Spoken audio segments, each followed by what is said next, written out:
Doctor Mizanur Rahman Azhari তাকে নিয়েও বলেন যে তিনি কাফের, তাকে আসলে দেশ ছেড়ে চলে যেতে হবে। তখন আমরা একটু কনফিউজ হয়ে যাই। এগুলো খুব খারাপ অভ্যাস, আরেকজনকে কাফের বলা, মুশরিক বলা। আপনি যদি কাউরে কাফের বলেন, সে যদি কাফের না হয় আপনি নিজেই কাফের হয়ে যাবেন। নিউ ইয়র্কের ম্যানহাটন থেকে আপনাদেরকে স্বাগত জানাচ্ছি আমি খালেদ মুহিউদ্দিন। বাংলাদেশের রাজনীতিতে নানা ধরনের পরিবর্তন দেখা যাচ্ছে হচ্ছে বাংলাদেশের সমাজনীতিতেও নৈতিকতা, ধর্ম এবং নানা বিষয় নিয়ে নানা আলোচনা চলছে। এসব নিয়ে কথা বলার জন্য আজ আমাদের সঙ্গে রয়েছেন ডক্টর মিজানুর রহমান আজহারি। আপনাকে আমাদের অনুষ্ঠানে স্বাগত জানাই। আপনি আমাদেরকে সময় দিয়েছেন, সেজন্য শুভেচ্ছা ও কৃতজ্ঞতা জানবেন। নাহমাদুহু ওয়া নুসাল্লি আলা রাসূলিহিল কারীম, আম্মা বা'দু, ফাআউযু বিল্লাহি মিনাশ শাইতানির রাজীম, বিসমিল্লাহির রহমানির রহিম। শুরুতেই আল্লাহ রাব্বুল ইজ্জা ওয়াল জালালের দরবারে শুকরিয়া জানাচ্ছি যে আল্লাহ তাআলা আমাদেরকে স্বাস্থ্যকর জীবনযাপনে ইসলামের ভূমিকার শীর্ষক একটি টপিক নিয়ে একটি আলোচনাতে অংশগ্রহণের সুযোগ দিয়েছেন। আমরা শুরুতেই পড়ে নিচ্ছি কালিমাতুশ শুকর, আলহামদুলিল্লাহ। আমাদের সাথে আরও থাকছে তাহরিকে খতমে নবুয়ত বাংলাদেশের আমির জনাব আল্লামা মুফতি ডক্টর সাইয়েদ মোহাম্মদ এনায়েতুল্লাহ আব্বাসী ও সিদ্দিকী। ডক্টর আব্বাসী, আপনাকে আমাদের অনুষ্ঠানে স্বাগত জানাই। আপনি আমাদেরকে সময় দিয়েছেন, সেজন্য আমাদের কৃতজ্ঞতা এবং শুভেচ্ছা জানাবেন। ধন্যবাদ, আপনাকেও স্বাগত জানাচ্ছি এবং দর্শক মণ্ডলী যারা আছেন তাদেরকেও অভিনন্দন জ্ঞাপন করছি। Thank you so much. আমি প্রথমেই আপনার কাছে যে বিষয়টি জানতে চাই, আমাদের অনেকগুলি প্রশ্ন রয়েছে, আমরা আপনার কাছ থেকে অনেক কিছু বুঝে নিতে চাই, অনেক কিছুর ইয়াও দিতে চাই। আপনার যদি কোনো প্রশ্ন আপত্তি থাকে আপনি সেটা জানাতে পারেন এবং আপনি উত্তর নাও দিতে পারেন। তো আমরা প্রথমেই আপনার থেকে শুরু করি। আপনি যখন আরেকজন ইসলামিক ক্লেরিক, আমরা নাম বলতে পারি ডক্টর মিজানুর রহমান আজহারি, তাকে নিয়েও বলেন যে তিনি কাফের, তাকে আসলে দেশ ছেড়ে চলে যেতে হবে, তখন আমরা একটু কনফিউজ হয়ে যাই। বলছি জি না, কনফিউজ হবেন কেন? আপনি যার কথা বলেছেন সে কি বলেছিল আপনি দেখেছেন তার বক্তব্যগুলো? আমি দেখেছি, কিন্তু তার শোনেন কথা শোনেন। জি, তাকে বলুন, সে তো আমার ছাত্র, তাকে জিজ্ঞেস করুন। 2007 সালে সে আমার থেকে সবক নিয়েছে দারুন রাজাত মাদ্রাসায়। আমি তার টিচার, আমি তার শিক্ষক, এবং তার শিক্ষকরাও আমাকে শিক্ষক মানে। অতএব সে যদি, দেখুন আপনাকে পিছন থেকেই বলতে হচ্ছে, আপনি সময় দিতে হবে আমাকে। আপনি কিন্তু বসে আছেন একা, আমার কিন্তু কয়েক হাজার লোক বসে আছে আমার অপেক্ষায়, একটা শিডিউল প্রোগ্রাম আমি রেখে বসেছি আপনার এখানে। যেহেতু আপনার মাধ্যমে আমার মেসেজটা আমি অনেকের কাছে পৌঁছাতে পারবো। আপনি যে ব্যক্তির নাম নিয়েছেন, তাকে আপনি কি দিয়ে তাকে স্কলার বলবেন? লক্ষ লক্ষ লোক হলে স্কলার হয়? এটা কোনো কথা নয়। দ্বিতীয় কথা হচ্ছে, সে মুফতি নয়, ফতুয়া দেবার অধিকার রাখে মুফতি। স্কলার হওয়া এক জিনিস, ওয়াইজ হওয়া এক জিনিস, মুফতি হওয়া আরেক জিনিস। মানে আমার কথা হচ্ছে, আমি কি গ্র্যান্ড মুফতি বাংলাদেশে তা আমি বলছি না, এটা বলার অথরিটি আমার নেই, কিন্তু আমার ফতুয়াতে কলম বসাবার মতো 10টা মুফতি আপনি বের করে দেন। এখন অন্য মুফতিরা বলছে না কেন, সেটা একটা সাহসিকতার বিষয় আছে, সেটা আরো কোনো তাদের প্রতিবন্ধকতা থাকতে পারে। যেমন আপনি দেখেছেন আওয়ামী শাসনের সময় দেশের অনেক বড় বড় আলেম শেখ হাসিনার দালালি করেছে, তো তারা কি এমন কোন ফতুয়া দিবে যে সরকার বেকায়দায় পড়ে? এখন অনেক আলেম আছে যেটা বর্তমান সরকারের নির্লজ্জ সমর্থন করে যাচ্ছে, কিন্তু এই সরকার ক্ষমতা আসার পর থেকে আমি শরিয়ার কোরআন সুন্নাহর আলোকে যতটুকু সমালোচনা করা দরকার গঠনমূলক সমালোচনা করে যাচ্ছি। আর আমাদের মতো 2-4-10 জন যারা মিডিয়াতে আছে তারাই কিন্তু দেশের আলেম না।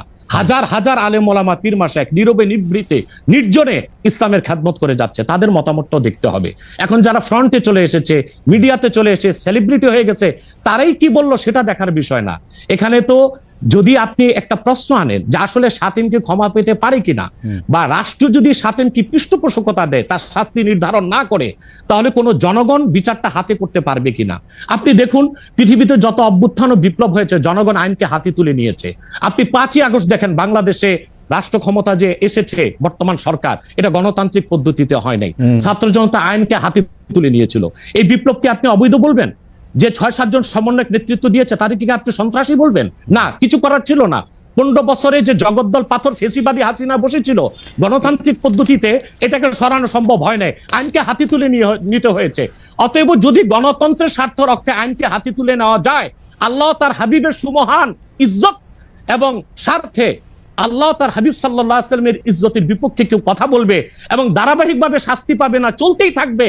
আমরা শুধু মিটিং মিছিল করে লাঠি পেটা খাবো আর গুলি নিব। স্যার আপনার কাছে মনে হয় না, স্যার আপনার কাছে মনে হয় না এটা আপনার কাছে মনে হয় না এটা আপনার পয়েন্ট অফ ভিউ?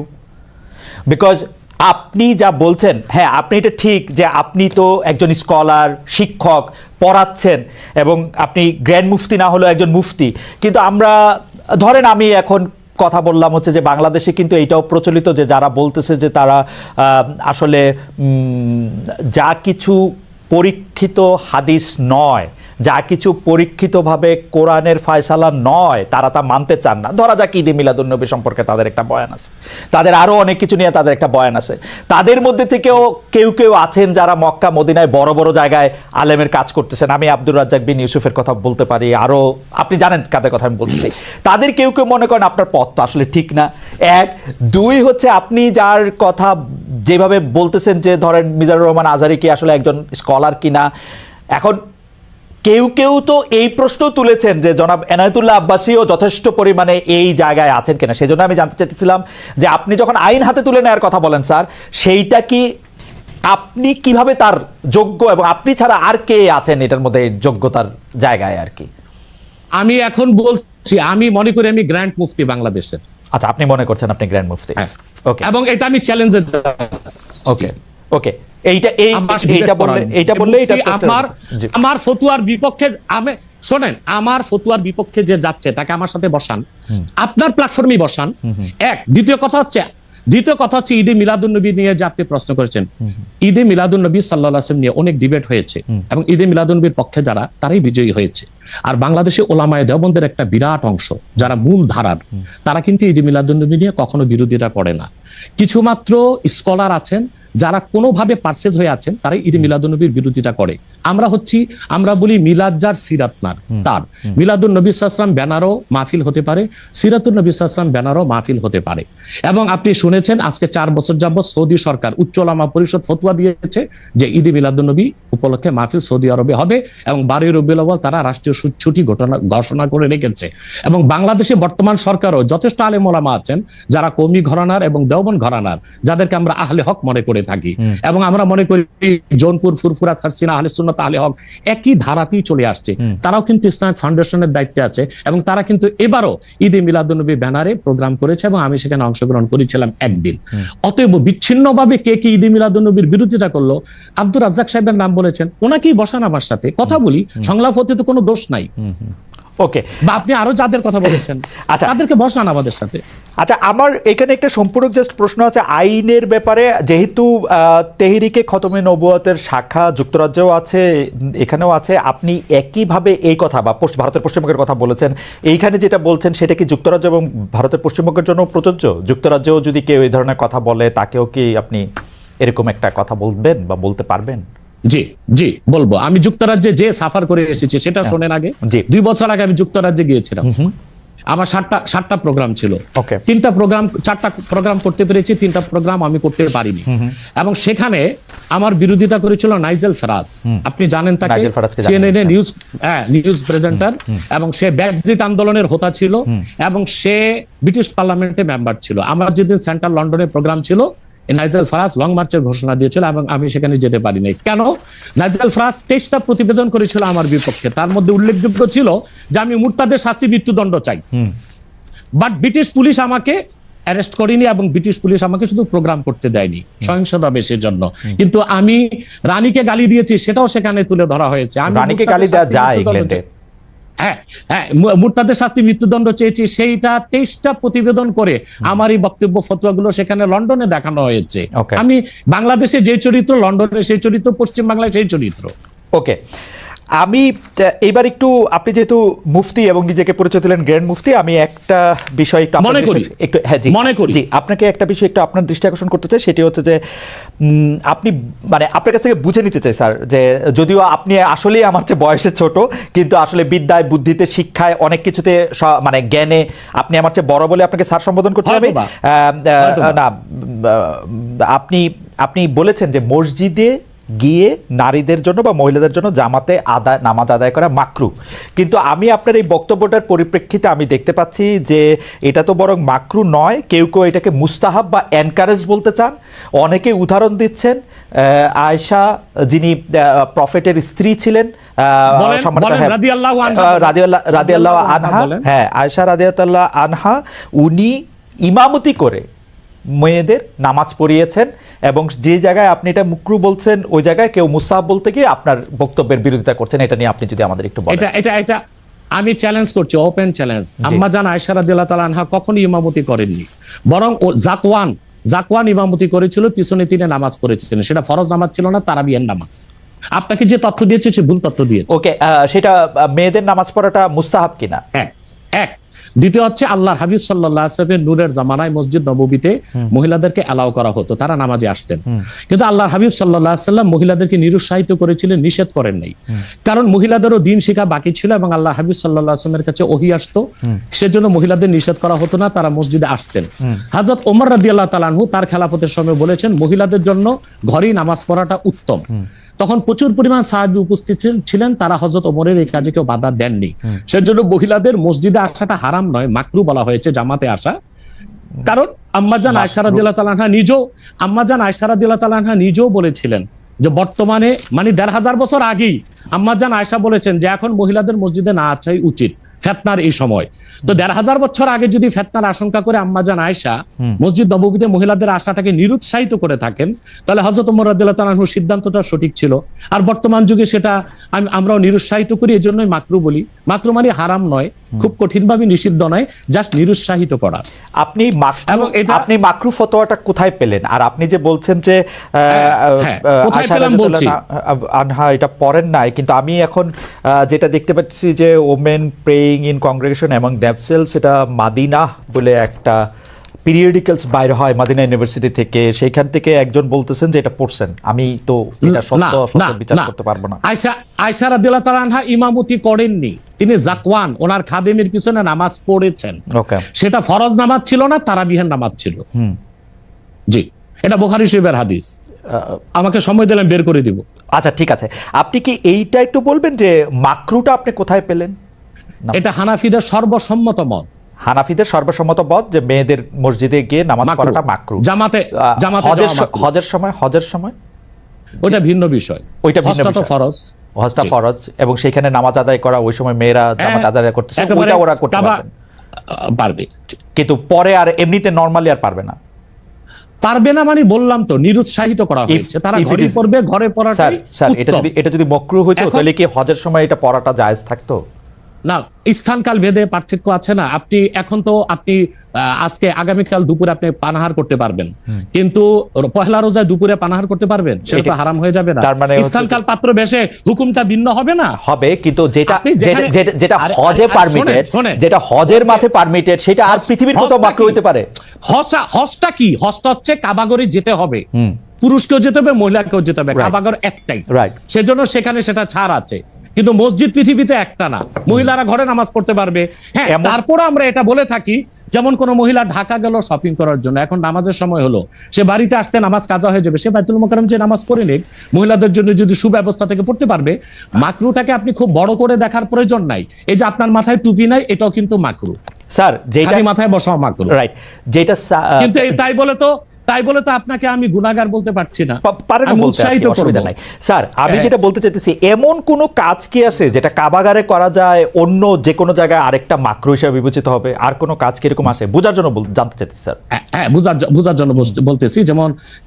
যেমন কাবাগারে উপস্থিত হলে ওযু অবস্থায় যেতে হবে, অন্য কোনো জায়গায় গেলে ওযু অবস্থা লাগবে না। কেউ যদি হজ করতে ইহরাম বাঁধে, স্ত্রীর সহবাস তার জন্য হারাম যতদিন কাবাগারে, না যেটা কাবাগারে করা যায় সেটা অন্য কোথাও হারাম আছে কিনা? কাবাগর, হ্যাঁ হারাম আছে। যেমন কাবাগর তোয়াফ করা হচ্ছে ফরজ, হজের একটা ফরজ, কিন্তু পৃথিবীর অন্য কোনো ঘর কোনো জায়গায় তোয়াফ করা যায় না, সেখানে যেটা যে অন্য জায়গায় যায় না। মানে যেহেতু কাবাগর তোয়াফ করা যায়, মানে কাবাগর শুধু তোয়াফের জায়গা, কাবাগর তোয়াফ করা ফরজ, কিন্তু পৃথিবীর অন্য কোনো মসজিদ বা আল্লাহর ওলির কোনো কবর বা মাজার তো তোয়াফ করা যাবে না, সেটা তো শিরক। আচ্ছা, তাহলে স্থানকাল পাত্র ভেদে এবং সময়ের ভিন্নতার কারণে হুকুম পরিবর্তন হয়।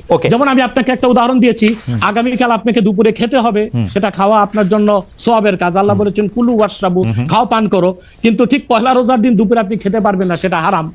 অথবা মাকরুর বিষয়টাও স্থানকাল পাত্র ভেদে তো পরিবর্তন হবে। লাস্ট কোশ্চেন এই সিরিজে জাস্ট বোঝার জন্য, আমাদের অনেক দর্শক জানাচ্ছেন যে সৌদি আরব সহ ইসলামী বিশ্বের অনেক দুনিয়ায় মেয়েদের জামাতে নামাজ পড়ার ব্যবস্থা মসজিদে আছে, তাহলে সেই ব্যাপারটা কি মাকরু কিনা, এবং তাদের শরিয়া বোর্ড সেইটাকে আসলে পরীক্ষা করছে কিনা?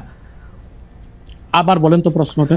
এমন অনেক মুসলিম দেশ আছে, সৌদি আরব সহ, আরব দেশ সহ, যেখানে জামাতে মেয়েদের নামাজ পড়ার ব্যবস্থা আছে। বিশেষ করে রমজানের সময় তো তারাবির নামাজের ক্ষেত্রে মেয়েরা অনেকেই যান, তো সেই ক্ষেত্রে তারা এই মাকরুর ব্যাপারটা অবগত কিনা, তাদের শরিয়া ব্যাপারটার দিকে নজর রাখছে কিনা? আপনি হয়তো বা ভুলে গেছেন আমার উত্তরটা, হানাফি মাযহাব মতে মাকরু। আমরা যেহেতু মাযহাব হানাফি মানি এই জন্য মাকরু, কিন্তু সৌদি আরবে হানাফি মাযহাব না, হাম্বলি মাযহাব, সেখানে মাকরু না। আচ্ছা, মানে হানাফি মাযহাব মতে মাকরু। ওকে, আমি পরের আপনার বক্তব্যটা নিশ্চয়ই অন্য আলেমরাও শুনেছেন, তারা তাদের মতো করে তারা ব্যাপারটা বিবেচনা করে দেখবেন। আমরা এটা শুনলাম। এইবার নেক্সট প্রসঙ্গে বা প্রশ্নে আসি। আপনাকে নারীদের নামাজের ব্যাপারে একটা হাদিস শোনাই দিচ্ছি, জি, সহিহ মুসলিম, জি, সহিহ মুসলিম, জি, হাদিস নাম্বার 1027, আন আমরাতা বিনতে আব্দুর রহমান أنها أخبرته أن عائشة زوج النبي صلى الله عليه وسلم قالت لو أدرك رسول الله صلى الله عليه وسلم ما أدرك النساء لمنعهن المسجد। পরিষ্কার সহিহ মুসলিমের হাদিস। হযরত আমরা বিনতে আব্দুর রহমান বলেন রাসূল সাল্লাল্লাহু আলাইহি সাল্লামের সহধর্মিণী আল্লাহর হাবিব সাল্লাল্লাহু আলাইহি ওয়াসাল্লামের স্ত্রী আম্মাজান আয়েশা রাদিয়াল্লাহু তাআলা আনহা, যার কথা বলেছেন তিনি নামাজ পড়েছেন, উনি বলেছেন যে বর্তমানে মহিলাদের এখনকার অবস্থা যদি আল্লাহর হাবিব সাল্লাল্লাহু আলাইহি ওয়াসাল্লাম দেখতেন তাহলে তাদেরকে মসজিদে আসতে নিষেধ করতেন। সহিহ মুসলিম হাদিস নাম্বার 1027। আপনি সেই স্কলারদেরকে বলেন এই হাদিসটার জবাব আমাকে দিতে। ওকে, তার মানে আমি শেষ করি।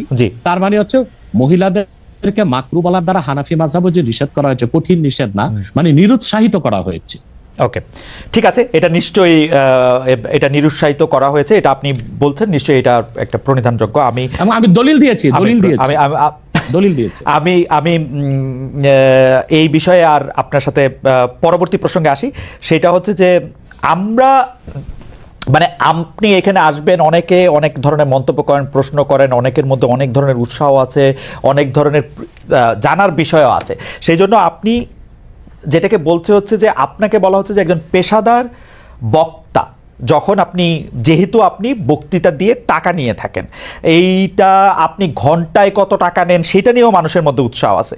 এই ধরনের বিষয় নিয়ে আপনি কি বলবেন? কেউ কেউ আবার বলে থাকেন আপনি যে বক্তৃতা দেন সেটা দিয়ে একটা নির্দিষ্ট অঙ্কের টাকা নেওয়াটাও আসলে ঠিক হচ্ছে কিনা সেটা নিয়ে অনেকে প্রশ্ন।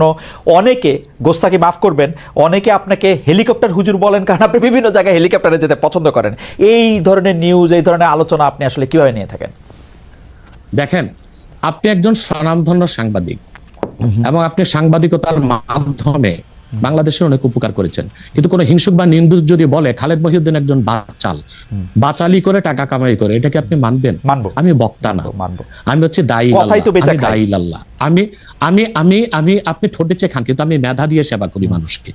আমি বক্তা নই। আমার পরিচয় হচ্ছে, দেখুন আমাদের একটা ইতিহাস আছে, আমি পেশাদার কোনো বক্তা নই, আমি হচ্ছে দায়ী আল্লাহ। আল্লাহর দিনের দাওয়াত মানুষের কাছে পৌঁছে দিই। এখন আসে টাকার বিষয়। বাংলাদেশে কেউ কোনোদিন দেখাতে পারবে না আমি আমার নিজের জন্য কোনো টাকা চেয়ে নেই। যদি আমি কোনো প্রোগ্রামে কন্ট্যাক্ট করে টাকা নিতাম তো সর্বনিম্ন 3 লাখ টাকা রেট রাখতাম, কিন্তু কখনো কখনো আমাকে তারা খুশি হয়ে যাবে সেটা আমি নিয়ে থাকি। দ্বিতীয় হচ্ছে হেলিকপ্টার প্রসঙ্গ, এটা হচ্ছে আমার অত্যন্ত প্রয়োজন। হেলিকপ্টারটা আমার চেয়ে বেশি বাংলাদেশে শেখ হাসিনা ব্যবহার করেন, এটা আমি অহংকার করে বলছি না, আল্লাহ তাআলার শুকরিয়া আদায় করছি। এবং বাংলাদেশে অনেক বক্তা বা স্কলার এক সময় আমার বিরোধিতা করেছে, আমি হেলিকপ্টার কেন চলি, হেলিকপ্টারে কেন যাই। বাংলাদেশে 2014 সাল থেকে ব্যাপকভাবে আমি হেলিকপ্টারে যাচ্ছি। এখন অনেক বক্তা, স্কলার বা স্ক্রু ড্রাইভার যাই বলেন, তারা হেলিকপ্টার ব্যবহার করছে। এখন আর সমস্যা হচ্ছে না, আমারটাই আর কি সমস্যা ছিল। হেলিকপ্টারটা কেন ব্যবহার করি, আপনাকে একটা সহজ উদাহরণ দিচ্ছি। গত পরশুদিন আমার একটা প্রোগ্রাম ছিল মেঘনাতে, দিনে বাদে জোহর, আর রাতে আমার প্রোগ্রাম ছিল রংপুর হারাগাছ, সেটা মিডিয়াতে ব্যাপক প্রচার হয়েছে। পরের দিন আমার প্রোগ্রাম ছিল কালকে লোহাগাড়া, এই চট্টগ্রাম সাতকানিয়ায়। এখন আমি হেলিকপ্টার ব্যবহার না করে দিন ও রাতে 3টা প্রোগ্রাম করা কি আদৌ সম্ভব? না, সম্ভব না। যেখানে আমার বাড়ি আব্বাসী মঞ্জিল থেকে চিটাগাং রোড যেতে 1.5 ঘন্টা লাগে, তা আমি কিভাবে মেঘনার প্রোগ্রামটা দিনে করে রাতে হারাগাছ করে পরের দিন চট্টগ্রাম যাই? আমাকে এটা অনিবার্য কারণে হেলিকপ্টার ব্যবহার করতে হচ্ছে, এবং সেটা জনগণই দেখে। এর জন্য তো আমাকে হেলিকপ্টার হুজুর বলতে পারে না। এখন যে হুজুর নৌকায় চড়ে মাহফিল করতে যায় তাকে কি নৌকা হুজুর বলবেন? বা যিনি প্রাইভেট কারে প্রোগ্রাম করতে যায় তাকে কি বলবেন ট্যাক্সি হুজুর? এগুলো হচ্ছে আমি গাড়িও ব্যবহার করি যখন যেটা লাগে। আমি এখন প্যারাডো ইউজ করতেছি, এটা 3 কোটি টাকা। আমি ভিএট ইউজ করি 8 কোটি টাকা। আমি হেলিকপ্টার ইউজ করি, এটা 14 কোটি টাকা। এখনো আমি নৌকাতেও যাই, যেখানে যেভাবে আমার সুবিধা তখন সেভাবে সেখানে আমি। না, সেটা ঠিকই আছে। আমি কিন্তু মনে করি যে এখন হিংসুক বা নিন্দুকরা কি বললো সেটা তো আপনার মতো না সেটা ঠিক আছে, না না না না, আমি কিন্তু মনে করি যে আপনাকে যত ব্যস্ত থাকতে হয়, আপনি যদি পথে এর মধ্যে থেকে আপনার দিনের একটা বড় অংশ আপনি ব্যয় করেন, এটা আপনার জন্য এটা আসলে কোনোভাবে এটা মানে এটা কেউই এটা করবে না। আমার কাছে মনে হয় যে আপনার ব্যস্ততার জায়গা থেকে আপনার এটা করতেই হবে। কিন্তু আমার যে প্রশ্ন ছিল যে আপনি এর জন্য নিজেকে একজন প্রফেশনাল স্পিকার মনে করেন কিনা, আপনি মনে করেন কিনা যে আপনি যে বিভিন্ন জায়গায় বক্তৃতা দিতে যাচ্ছেন এবং আপনার যে একটা অসম্ভব চাহিদা বিভিন্ন জায়গায়, আজকে এখানে কালকে সেখানে সেখানে, সেইটা আপনার আয়ের একটা বড় উৎস কিনা? দেখুন, এটা ছাড়া আমার আয়ের ব্যবস্থা ছিল। আমাদের যে বাংলাদেশে আমাদের যে আধ্যাত্মিক ঘরানার আমরা সন্তান, আপনি জানেন আমাদের বংশের মুরব্বী শাহ কারামত আলী জৌনপুর রহমতুল্লাহ, তাকে বলা হয় বাংলাদেশের আধ্যাত্মিক জনক। টু নেশন থিওরির ভিত্তিতে দেশ স্বাধীন হয়েছে এবং ডব্লিউ হান্টার তার বইতে উল্লেখ করেছে, এনসাইক্লোপিডিয়া অফ ব্রিটানিকাতে এসেছে, ইসলামিক ফাউন্ডেশন বিশ্বকোষে এসেছে, কারামত আলী জৌনপুর রহমতুল্লাহর হাতে 2 কোটি লোক মুসলমান হয়েছে। ওনার কারণেই পরবর্তীতে দেশটা স্বাধীন হয়েছে। উনি ইন্তেকাল করেছেন 154 বছর আগে। আমি ওনার সিলসিলায়, ওনার বংশের, আমরা জৌনপুরি পীর সাহেব বলে খ্যাত। আমি যদি অন্য পীরদের মতো আব্বাসী মঞ্জিলে বসে পিরি মুরিদি করে যেতাম, তাহলে আমার কোটি কোটি টাকা বছরে আসতো। মূলত আমার হচ্ছে দিনের দাওয়াত দেওয়াটাই আমার মূল কাজ। তারপর জনগণ যেটা খুশি হয়ে আমাকে সম্মান করে, সেটা আমার জন্য যথেষ্ট। আপনি কি আব্বাসী, এটা আমার পেশা নয়, এটা নেশা। আপনি কি আব্বাসী মঞ্জিলে আর এখন বসেন না, মানে ওই সিলসিলা কি আপনি? বসি, কিন্তু মূল হাইলাইটস করা হচ্ছে দাওয়াতের কাজকে। আমি দাওয়াতি কাজে ব্যস্ত থাকি। আপনার মূল, আপনি ইচ্ছা করলে হইতেই পারতেন, কারণ আমরা জৌনপুরের পীর সাহেবদের সম্পর্কে আমরা অবগত, তাদের অনেক ফলোয়ার আছে। আরেকটা কথা বলি আপনাকে, আরেকটা কথা বলি। আমি এখনো দিনরাত জেগে আমার ছাত্রদেরকে পড়াই। আমি বুখারী শরীফ প্রথম খণ্ড আমার ছাত্রদেরকে পড়াই। তো শুধু মাদ্রাসায় পড়িও আমি কয়েক লাখ টাকা কামাই করতে পারতাম, বই লেখক কামাই করতে পারতাম, কিন্তু আমি মনে করি তৃণমূল পর্যায়ে আল্লাহর কোরআনের দাওয়াত পৌঁছে দেওয়ার জন্য ওয়াজ মাহফিলের কোনো বিকল্প নেই। রাইট, সেই জন্য এটা আমার পেশা নয়, এটা আমার নেশা। এটা আপনার নেশা, কিন্তু আপনি অন্যগুলি যেগুলি আপনি অর্থকরী দিতে পারতেন সেগুলি তো আপনি নেন নাই। আপনি নিছেন হচ্ছে দিনের দাওয়াতের জায়গাটাকে, টাইমটাকে, সেই ওগুলো নিচ্ছি, ওগুলি আপনি ঠিক টাকার জন্য আপনি ব্যবহার করছেন না, আয়ের ব্যবস্থা নয়। রাইট, সেই জন্য আমরা আপনাকে একজন পেশাদার মানে